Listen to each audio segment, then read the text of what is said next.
everyone, I welcome you all to Analyst Ias YouTube channel.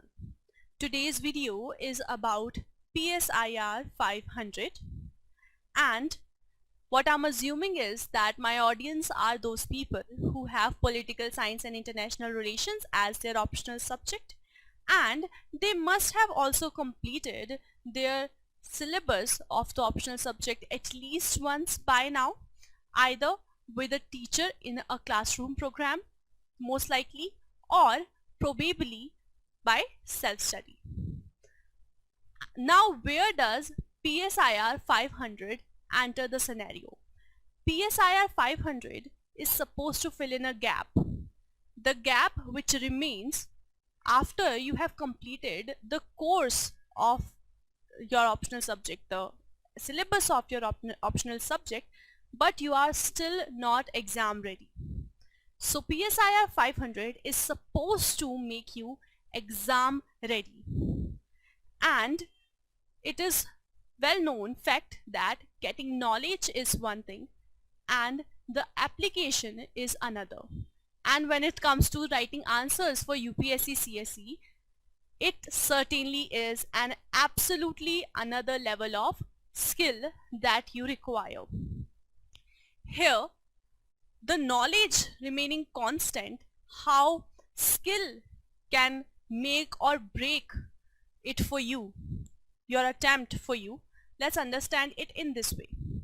When it comes to GS paper 1, GS paper 2, GS paper 3, as far as these papers are concerned, the knowledge level, the preparation level of almost all the aspirants who are appearing for mains examination is more or less at par.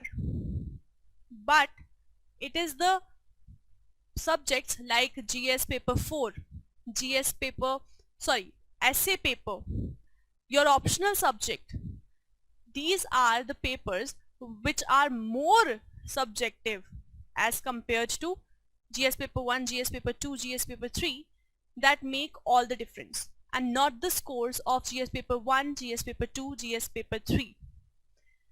Even if you go ahead and check the scores of the candidates who have cleared this exam, who have cracked this exam, who have got a rank in this exam, you check the scores of those candidates in GS paper 1, GS paper 2, GS paper 3, you will find that all of them are scoring more or less within a same range.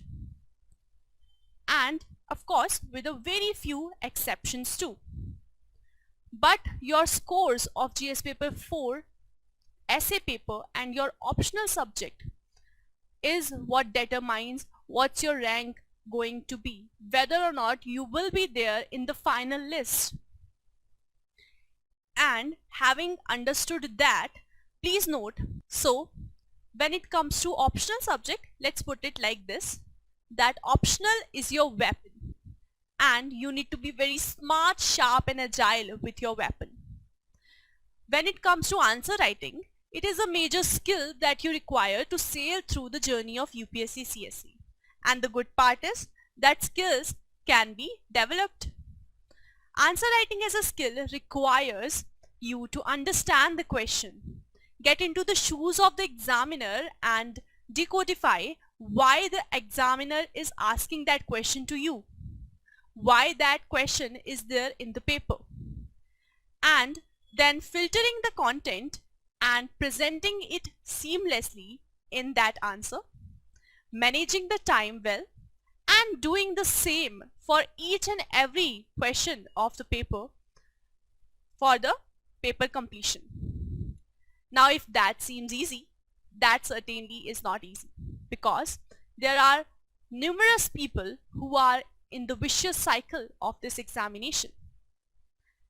But when it comes to subjective examination like this, which is so competitive, it is a psychological gameplay between you and the examiner. And here, certainly some sort of skills are working well for people. While I've mentioned about the vicious cycle people, the people who have entered a vicious cycle, I should also be mentioning about those who have successfully sailed through this examination in a lesser amount of time in a short span of time comparatively. These people may be having possessed lesser knowledge as compared to those people who have been preparing for many years. Maybe these people have less amount of knowledge, but what do they have that made them successful in this examination? Well, it is the skill to tackle, it is the skill that they possess to tackle each and every stage of this examination. And answer writing is one of the major skills, or in fact, if I put it like this, it is most important skill to tackle this examination, the whole examination process. This skill is the most required one that you would need. This is not at all a false claim or a high claim. Now, let's get specific about PSIR 500 itself.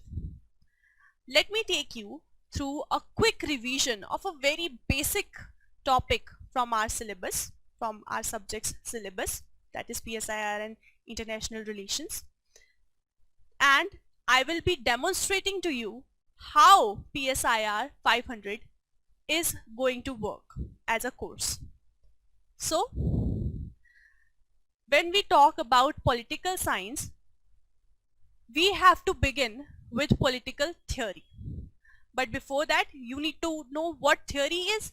So theory is a tool, an explanatory tool, which is used to understand and make sense of complex phenomenon. Now, what is political theory? Political theory is a set of specified relationships encompassing political matters that focus and organize inquiry to describe, explain, and predict political events and behavior.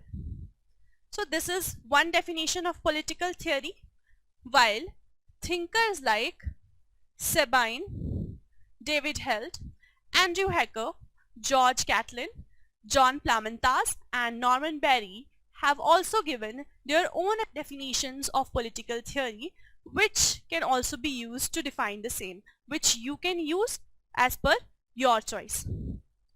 Now, once you have understood what political theory is,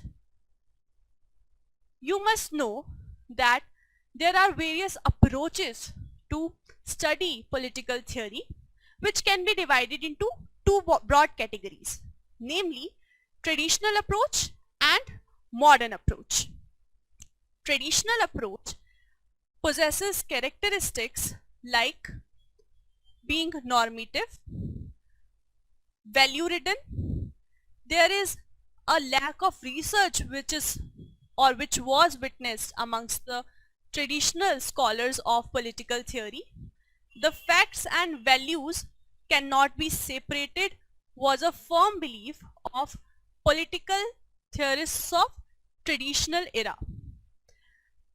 The major approaches under traditional approach are legal approach, institutional approach, historical approach, and philosophical approach.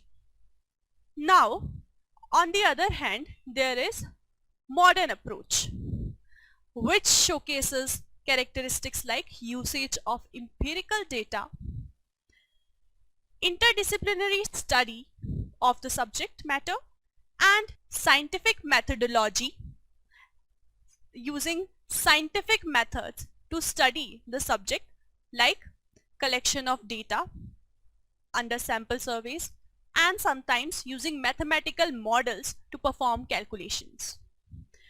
Under modern approach, there were scholars like David Easton and Robert A. Dahl.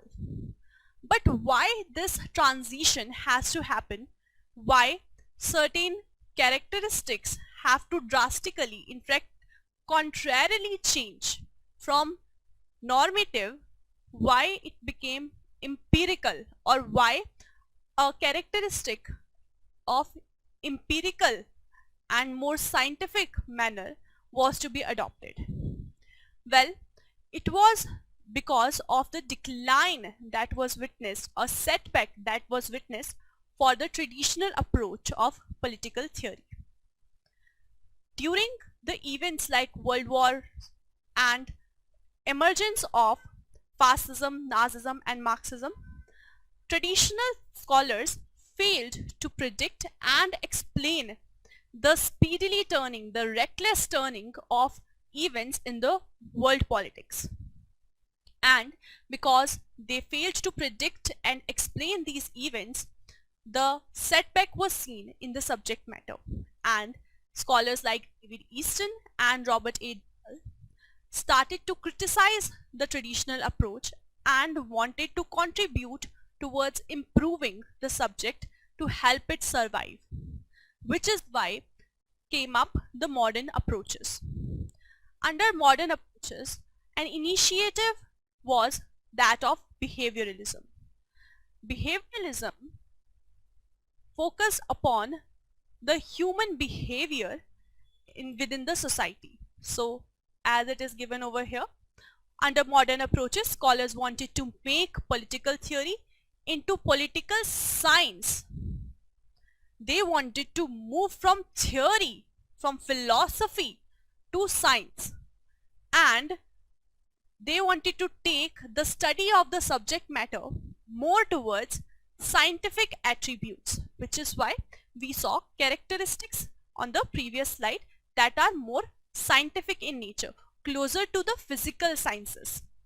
And under this initiative emerged behavioralism, or behavior approach also we can call it, wherein the focus was on behavior of individual in a political situation or in a political system. And when it came to the methodology of behavior, the methods used were studying behavior, the methods used were regularities or uniformities, using which you can actually journalize certain things, certain phenomena, certain happenings. And then verification methods were there, collection of data was done using scientific techniques like sample surveys, and mathematical models, as I've already mentioned previously also, they were used to perform calculations. Apart from that, simulations, making people imagine, putting someone in a certain situation, asking questions to them, making them suppose themselves under a certain circumstance. All these simulations were done to study their behavior in that particular scenario. And separation of values and facts.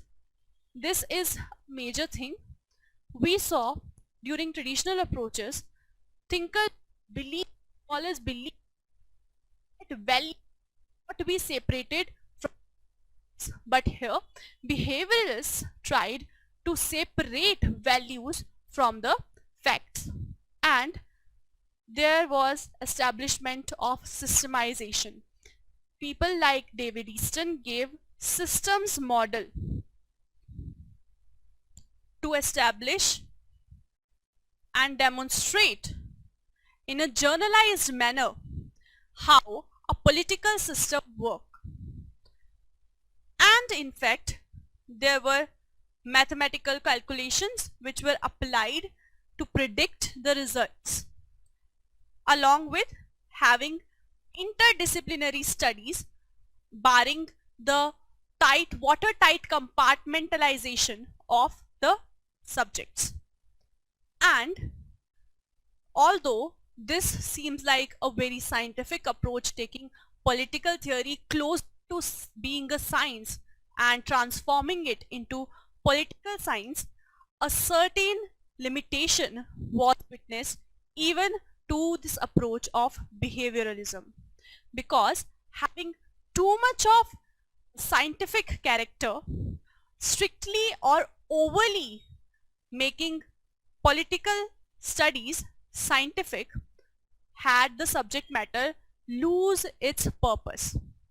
What was the point studying political science and not being able to explain and relate it with day-to-day social and political events? Now, in this scenario, it was witnessed that political science or political theory as a subject, as a domain was losing its essence because of being made overly scientific, because of being more and more closer to pure science. It lost its real character. It has lost its real purpose, which is why David Easton went on to revise behavioralism into post-behavioralism. You can see the pictures of David Easton, Robert A. Dahl over here. These are prominent political scholars of the modern era. And David Easton went on to revise behavioralism into post-behavioralism.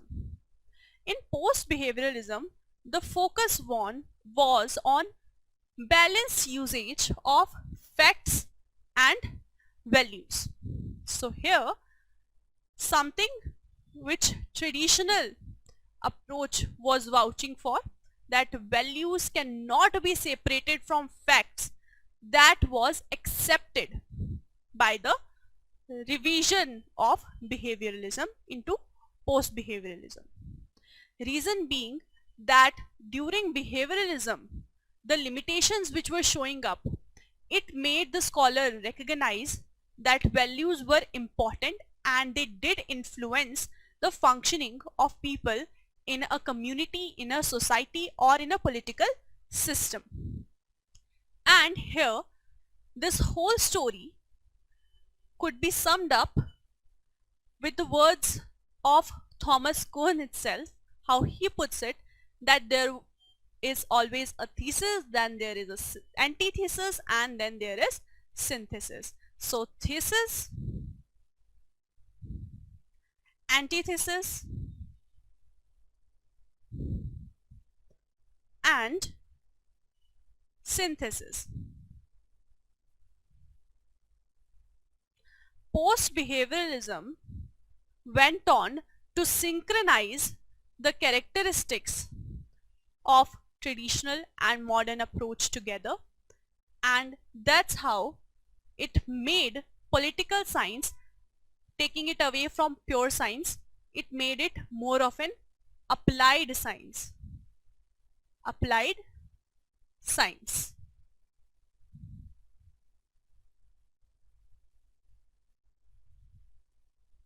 So thesis was the traditional approach. That's where it all began. They were the thesis, and their belief that values cannot be separated from facts, which was countered absolutely during the behavioral era, or in the behavioral approach. Countering of that belief was antithesis against that thesis, and ultimately post-behavioralism showed up as synthesis, putting in sync the major beliefs of both the approaches together, ultimately making political science and applied science. Now, this amounted to resurgence of political theory, and hence political science as a subject has a lot of phases in its development.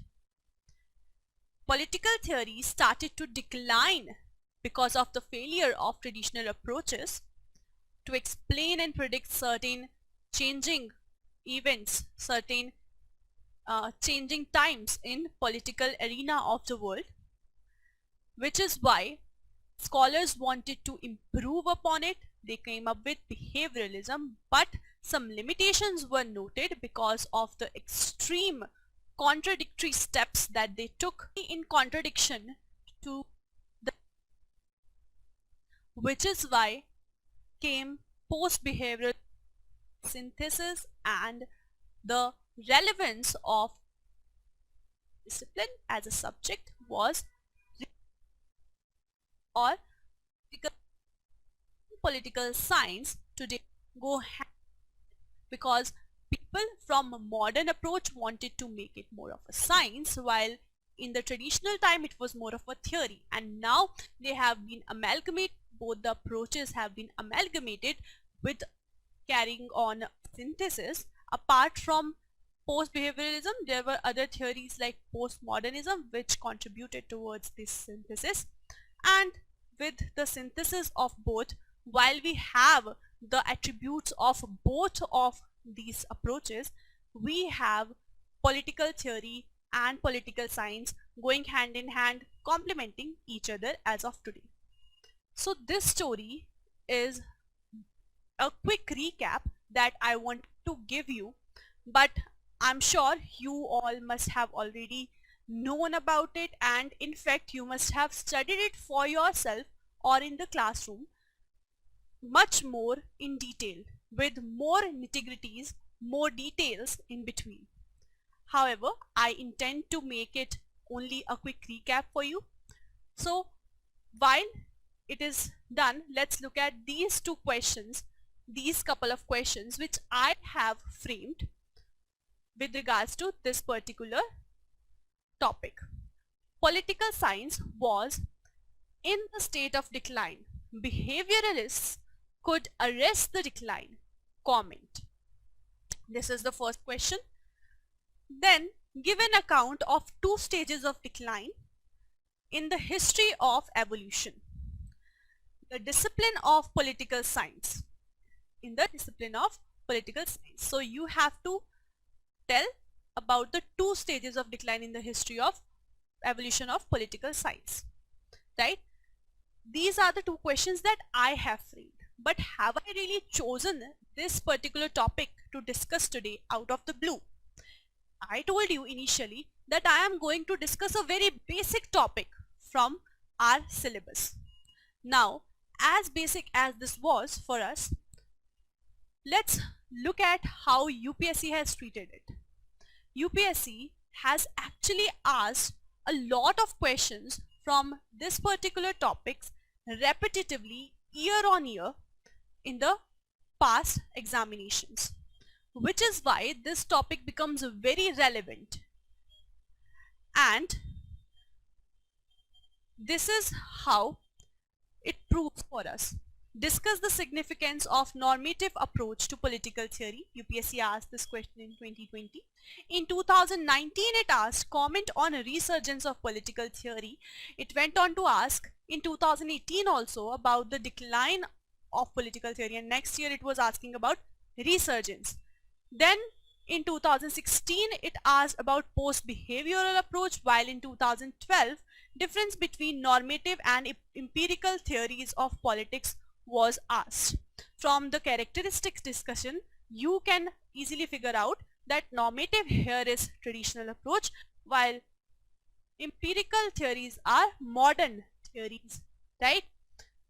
So UPSC has certainly asked number of times from this particular topic, and this is just about the previous decade. UPSC has been asking the questions from this particular topic for many years since this optional has come into existence. And now, while it was a quick recap of something that you have already studied in your classroom, let me tell you where the PSIR 500 course starts to make a difference. Let me demonstrate it for you. If we would have taken this topic in a question answer format to discuss, let's look at this question from 2019, that is comment on resurgence of political theory. It was a 10 marker, so we were supposed to answer, or you were supposed to answer it in 150 words. Here, if we begin by understanding and brushing up our concept with developing a skill, that is of answer writing, developing a skill of structurizing your answer, as in you will be revising along with learning or adding up more to your preparation. This is the approach which we are going to follow in PSIR 500. So now let's look at it. Since question is asking about resurgence of political theory, first of all, there is an approach which could be followed. Either you start directly by defining political theory, because you certainly need to tell the examiner that you know what political theory is first of all. of which resurgence you will be talking about, right? So you can start with defining political theory, or you can also start this way by defining theory first. The definition is not too big.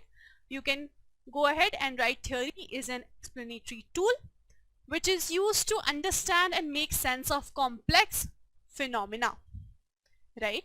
Yes, we have already covered this definition. I spoke it initially while I was going to begin your, or while I was beginning your recap.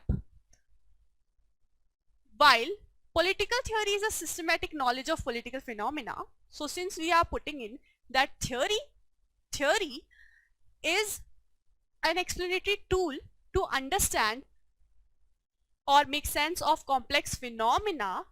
Now here, it being political theory, the phenomena becomes political. So you can simply write, after writing this definition of theory, that while political theory is a systematic knowledge of political phenomena, and further you can carry on with the definition that we discussed, or a definition of your choice, that it is a set of specified relationships encompassing political matters that focus and organize inquiry to describe, explain and predict political events and behavior. So this is the space we have devoted to define or introduce our topic over here in a 150 word answer. Now, since the question is asking about resurgence, something resurgize or revive. Why? Because before that, decline happened, death happened. So you need to tell and talk about that too in your answer.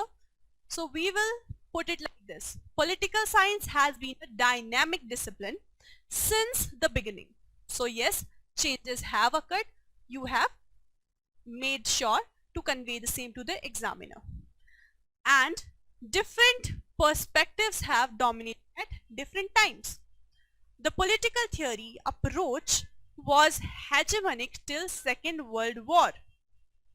But there happened a decline, and behavioralism side by side gained prominence during that time.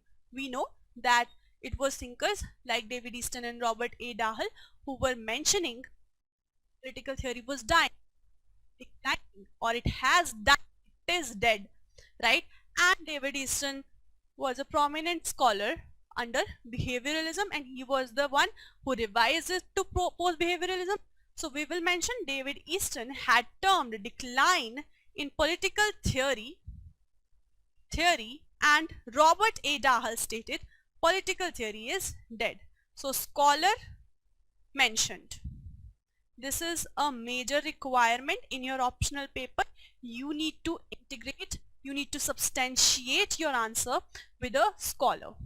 And now let's continue with the story. And this is the space we are going to give the resurgence bit in our answer, because explicitly that is what the examiner wants to know from you.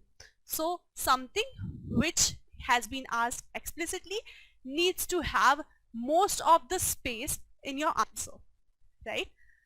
So in that backdrop which we have just discussed, attempts were made to transform the methods of study, and behavioralism gained prominence. Already I have told you so. However, this was met with a lot of limitations. So we have to come back to behavioralism to make sure that we convey to the examiner that it did not end on behavioralism. Behavioralism started to get prominence, okay, but did it end? Did the resurgence happen because of behavioralism? No. Certainly some relevance gets there when new work is introduced. Political theory was declining because no new work, no new theory was propounded by any scholar at that time. While scholars like Sabine and Dunning were vouching for political theory, they were trying to contribute, they were under the political theory, yet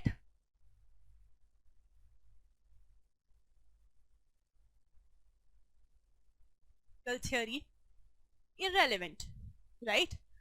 So, but with behavioralism also, I have already discussed, came up certain limitations.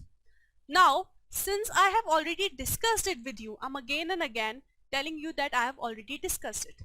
However, if I was already, if I was coming to this question directly to discuss it with you under the PSIR 500 format, how I want to do is quickly give a recap and all the answers will be discussed in the classroom. So brushing up of concept and structurization of answer will be done in the classroom. That is the practice. Since we are talking about developing a skill, so that is the hands-on practice that you would require to develop a skill. Now, getting back to the answer, however, this was met with a lot of limitations.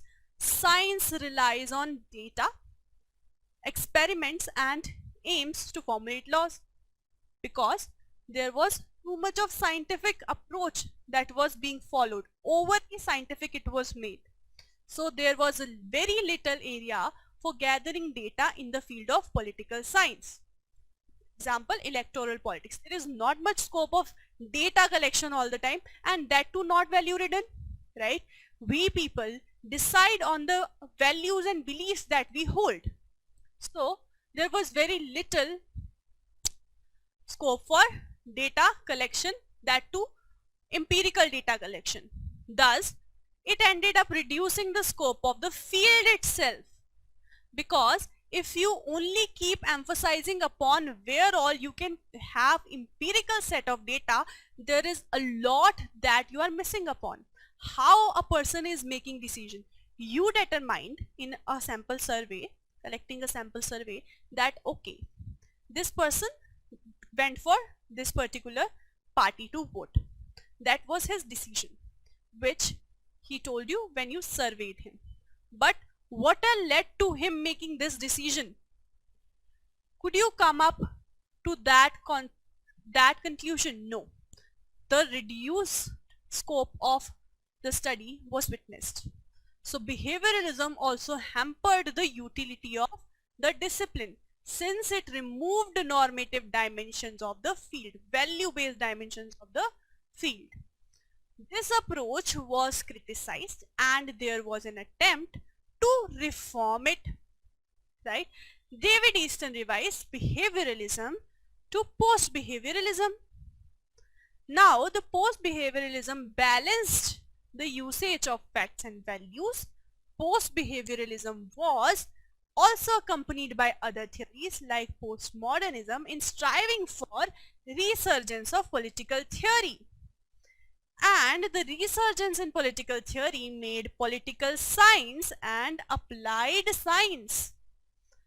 All of this I've already discussed with you, but actually structurizing it into an answer was a whole different ball game. I hope you would have realized it. Planning what and how much to put off, right, in the exam based on the word limit and making it seamless in terms of presentation is very much of a requirement. Now, once you have understood that aspect, let's come back to talking about the course. This is how the course is supposed to be. We are going to discuss all the answers of all the questions that you will be practicing in the classroom. So we here are integrating the test series, which becomes a very passive process of learning and improvement, with a quality enrichment program. So this is an integration of quality enrichment program and test series that you will be going through, wherein all the gaps from foundation course after math to reaching the examination hall will be fulfilled, and you will be there ready with a skill set to perform well in your examination. Now you would be curious about knowing the plan, how we are going to go about the course. So let me quickly give you a glimpse of how the division of the syllabus has been done, so that you can learn to your best. Let's get started. First of all, the first thing we will be, or it's not numerically like this comes first, this comes second. It is the division of the syllabus that I'm going to show you. So there is political theory, meaning and approaches. I have divided since political ideologies are a lot and people find them complex, especially when you would have understood the ideologies in themselves, probably many of you, but when it comes to figuring out the answers, in fact understanding the question itself becomes a task. It's very tricky, wherein you would require help, which is why I have divided political ideologies into two parts. Political ideologies, first part is liberalism, socialism and Marxism. Political ideologies in the second part will be fascism, Gandhism and feminism. And of course, all the current events which can inspire the examiner to ask a question which are relevant from UPSC CSE perspective for us, those questions will be discussed based on those current affairs, and those current events will also be discussed. All the nitty-gritties will be shared along with the theoretical aspect of what could be written in a question's answer if it is asked from that aspect. Now, theories also have been divided into two parts. First one being liberal, neoliberal and Marxist theory of state, and next theory being pluralist, post-colonial and feminist. Now, while the arrangement is different in the syllabus, why it is important to do the ideologies first and theories then? See, these theories of state are based on these ideologies. Marxist theory of state. How would you figure out if you do not know about Marxism? Feminist theory of state. How would you understand that if you do not know about feminism? Which is why I have actually rearranged the topics for the A's of learning.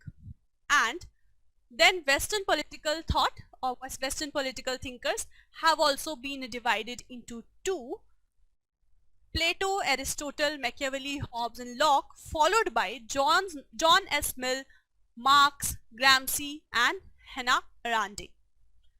Then Indian political thought will be covered: Dharam Shastra, Arth Shastra, Buddhist traditions, Sir Syed Ahmad Khan, Sir Aurobindo, M.K. Gandhi, B.R. Ambedkar, M.N. Roy. Whatever questions probable or already asked by UPSC, all of them will be discussed. Then next one will be about justice, conceptions of justice, with special reference to Rawls' theory of justice. We know that it is a specific part of our syllabus, mentioned in the syllabus, along with the communitarian critiques of Rawls. And with that, I have also clubbed equality chapter. Reason being, both these chapters can easily be covered together. Social, political and economic, relationship between equality, freedom, affirmative action, all of these things we will be covering. Then we will be covering rights and democracy clubbed together. Then Indian nationalism along with other aspects of it, like making of the, so we will be covering the whole history in one go in this unit, from beginning with Indian nationalism and moving towards making of the Indian Constitution as well, right, from the political perspective. Then we shall be looking at, once we have looked at the making of Indian Constitution, we shall be looking at the salient features of Indian Constitution, and it will be followed by your grassroots democracy. Also, in your salient features of Indian Constitution, we will be covering the principal organs, executive, legislature, judiciary, about the Supreme Court functioning and everything, right? Grassroots democracy will be followed thereafter, and it shall be along with this one, we will be covering statutory institutions and commissions, and this is how we shall be covering our paper 1. Of course, planning commission, planning economic development, then caste, religion and ethnicity in the Indian politics, then finally we will come to comparative politics, that is paper 2. Now under paper 2 we will be looking at comparative politics together with state in comparative perspective, and politics of representation and participation along with these. So 3 of them shall be clubbed together to have you integrate and understand that in congruence with each other how all these topics work. If you will be able to understand them in together, you will be able to correlate them better. Now, approaches to study of international relations will be beginning, and it will also be clubbed with contemporary global concerns as far as international relations are concerned. So first we will understand what are the approaches that are there in the study of international relation, like idealist, realist, Marxist, and thereafter the contemporary global concerns which are there existing as of today. Thereafter we will be looking at the key concepts of international relations, and with that the evolution of international economic systems. So apart from that, we will be following it up with changing international political order, which will be followed by United Nations, which is part of your syllabus, and regionalization of world politics. So we will be looking at international organization, major one, and regional organizations, regional arrangements. Thereafter we will get India specific, and we will talk about Indian foreign policy.